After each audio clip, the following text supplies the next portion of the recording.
Hello, freethinkers. In my attempts to understand creationism and other religious aspects, I've come across supposed claims which are dubious at best.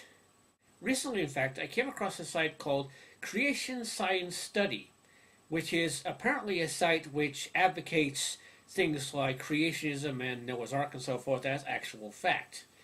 One of the blog posts was posted on June 10th, 2014, supposedly asking a bunch of questions that atheists can't answer, thus proving the existence of their claims.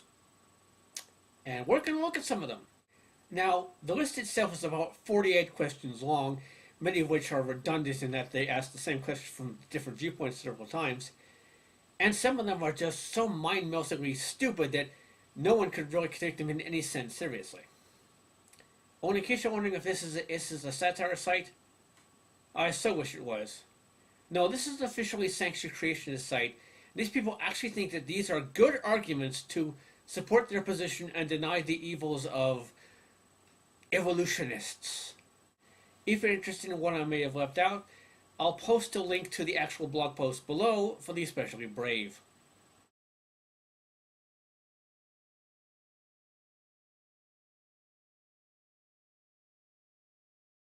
Yes, the fossil record does show that many species of dinosaur ultimately evolved into birds, given certain similarities in bone structure and fossil evidence and so forth. Why are we not afraid of them? Probably because there's kind of a big difference between a half-story tall monster of gravitating towards you with claws and teeth and a budgie. Well, in the first case, because currently natural, if you will, sexual reproduction requires male and female chromosomes. But the real thing is, you're talking about homosexuality not being right, according to your bigoted standards, in that they can't produce children. Well, it just so happens that when people fall in love and get married, children are not the inevitable end result.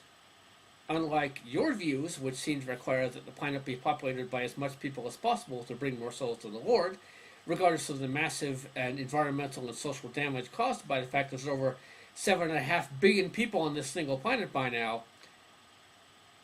Obviously, in your case, children are the be-all and end-all of existence, as opposed to two people, regardless of gender, getting together, deciding to get married and live together because they are in love.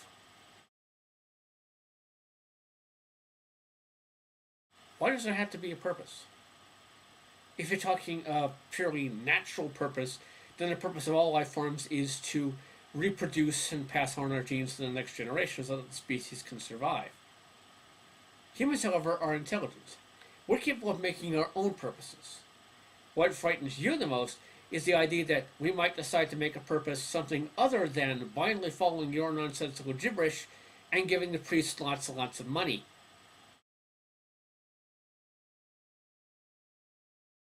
Because human beings are not the same as a chimpanzee, and a chimpanzee is not the same thing as a human being. We came from a common ancestor. We are still technically primates. We just have a lot less hair on our bodies. We don't have pronounced jaws or sloping foreheads or any of the other characteristics we generally associate with a monkey or an ape. We're just a different type of primate. And the same reason that you don't see a chimpanzee giving birth to a human baby at the zoo is that we don't see a human giving birth to a chimpanzee at a hospital. You might just as well expect a viable offspring between an orangutan and a gorilla, or a chimpanzee and a bonobo.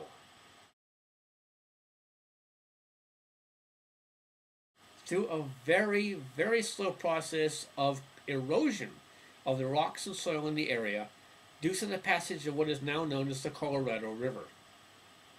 But of course you won't listen to answer because it would mean the Earth is much older than your biblical 6,000 years, isn't it?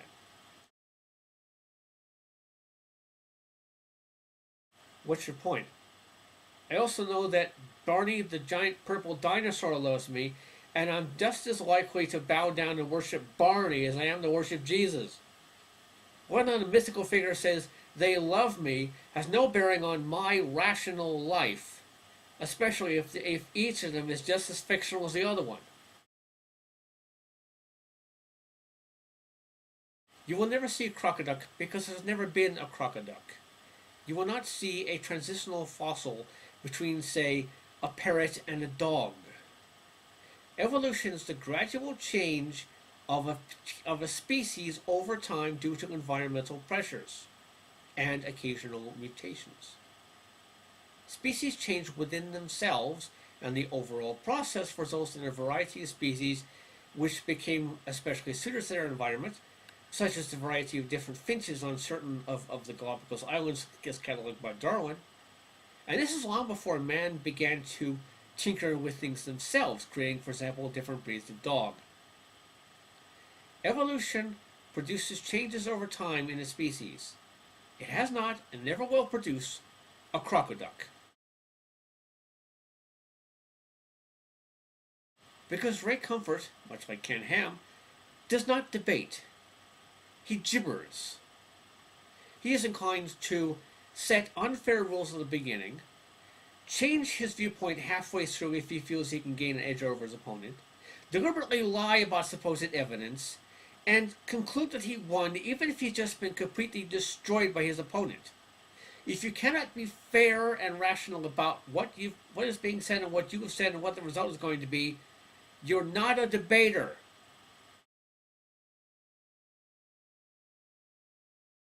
No, he wasn't.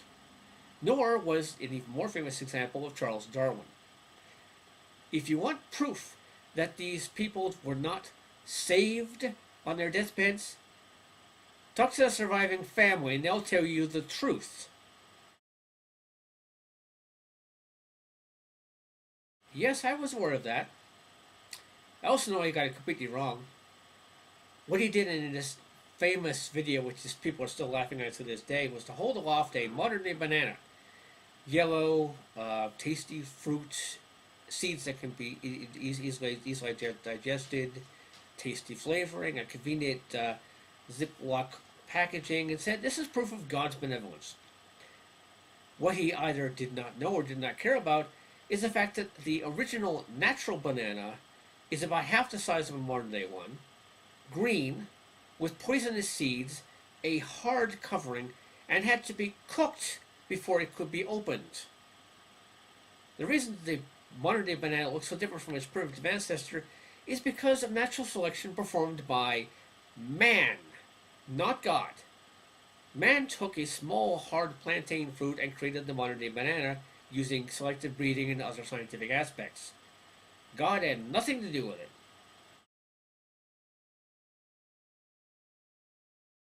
The answer is simple. Pocket watches and airplanes are not living things. Living things develop and grow and evolve over time due to environmental pressures. An airplane is built by human hands to perform a specific function. There is no comparison between a squirrel evolving to its current state according to its environmental pressures and an airplane being built to fly in a certain direction and speed by magic. Squirrel, living thing. Airplane, man-made machine. It's important to know the difference. Dinosaurs and humans never lived together. Even by the time of the extinction of most of the dinosaurs in the end of the Cretaceous era, thanks to aspects such as the Alvarez asteroid, by which we have actual scientific evidence and actually found the crater, not even the simplest proto-apes existed yet. Hell, even the most early mammals were very, very tiny and small. It would take a very long time for humans to evolve to anywhere near their current state. And dinosaurs by that time had been long dead, at least in the form that you're thinking of. The only time that dinosaurs and humans have ever lived together is on the Flintstones. Which, although I know this may be difficult for you to understand, is fictional. The same place that I fit Poseidon if I want to go swimming in the ocean, or Thor if I'm hoping for nice weather for a picnic. They don't exist any more than God does, and I see no reason to include any kind of mythical, omnipotent being in my life if I don't believe in them.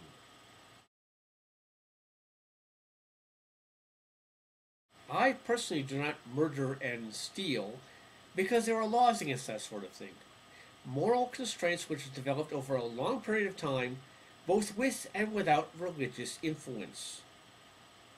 Oh, and your supposed omnipotent God setting moral standards?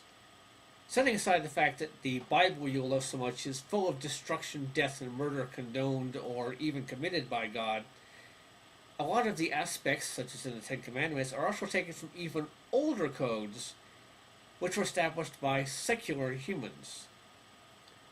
And if I decide to go to a strip club, it's none of your damn business.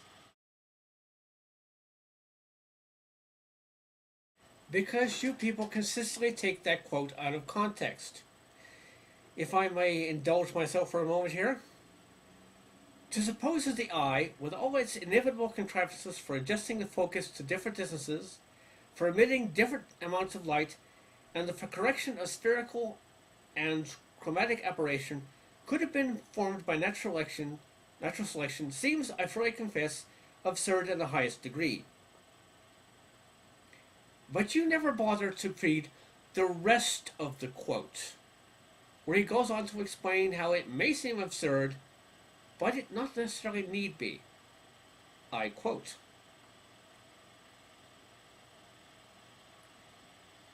"Reason tells me that if numerous gradations from a simple and perfect eye to one complex and perfect can be shown to exist, each grade being useful to its possessor, as is certainly the case, if further the eye ever varies and the variations be inherited, as is likewise certainly the case, and as such variations should be useful to any animal under changing conditions of life, then the difficulty of believing that a perfect and complex eye could be formed by natural selection, though inseparable by our imagination, should not be considered as subversive of the theory."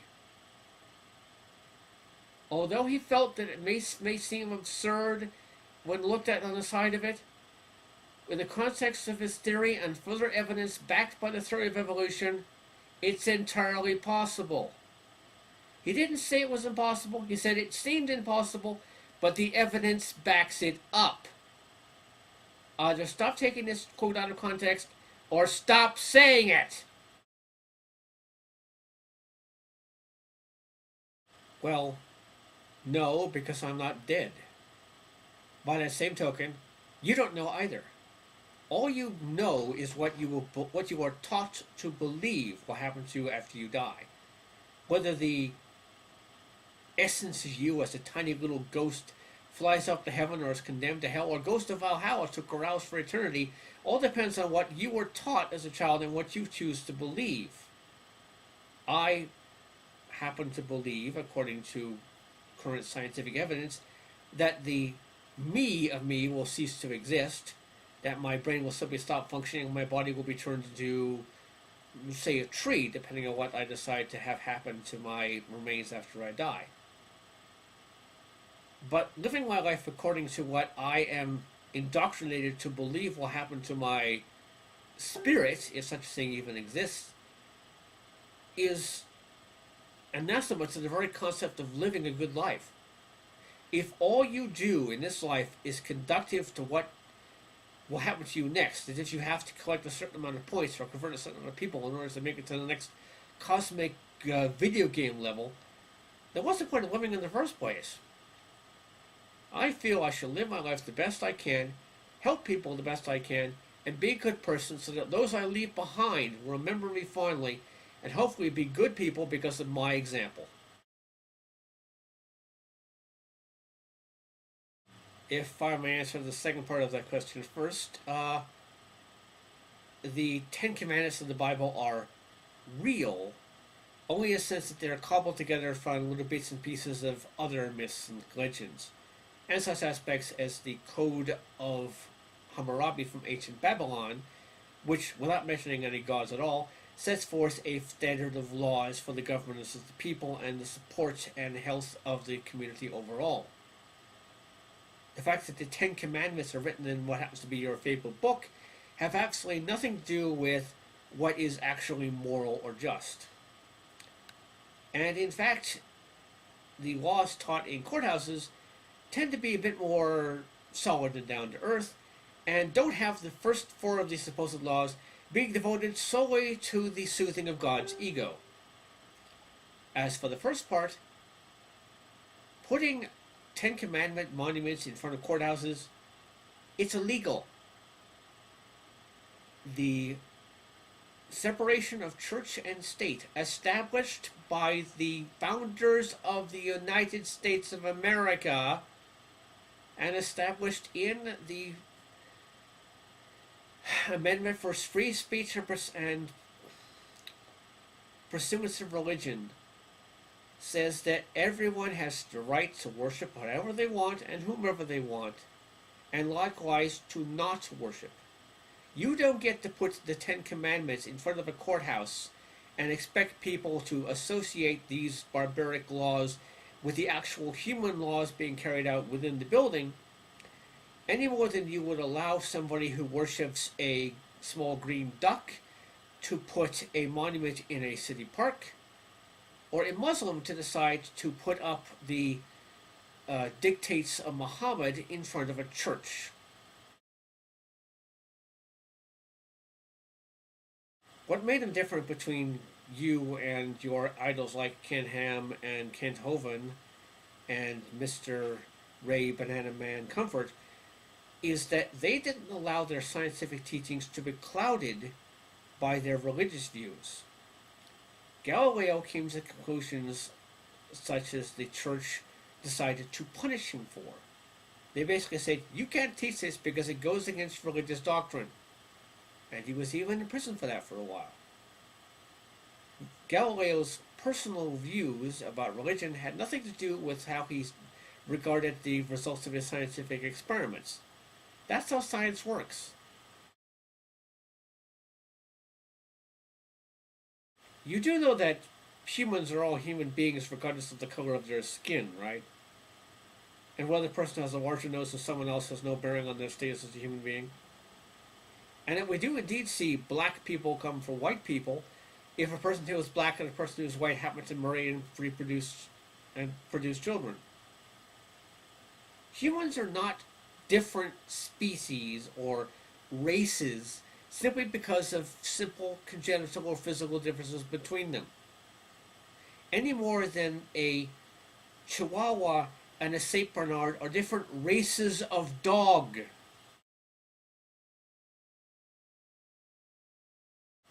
Yeah, Piltdown Man was indeed a hoax. But the difference between actual scientists and you people is that once it was recognized to be a hoax, it was no longer considered to be officially part of the fossil record. Once we find out something is different or has been disproven or is in some cases a carefully conceived lie, it is no longer established as being part of that particular field of scientific study. Scientists moved on from that point and found things that had been proven to be true to bolster the theory of evolution on the fossil record and so on. I'm also willing to bet that if Piltdown Man had in some way been beneficial to the creationist movement, you'd still be singing his praises to this very day, wouldn't you? So there you have it, a relative overview of the clever questions atheists can't answer, which I just did. I'm some Canadian atheist, encouraging you to think for yourselves, and I'm going to get some Tylenol.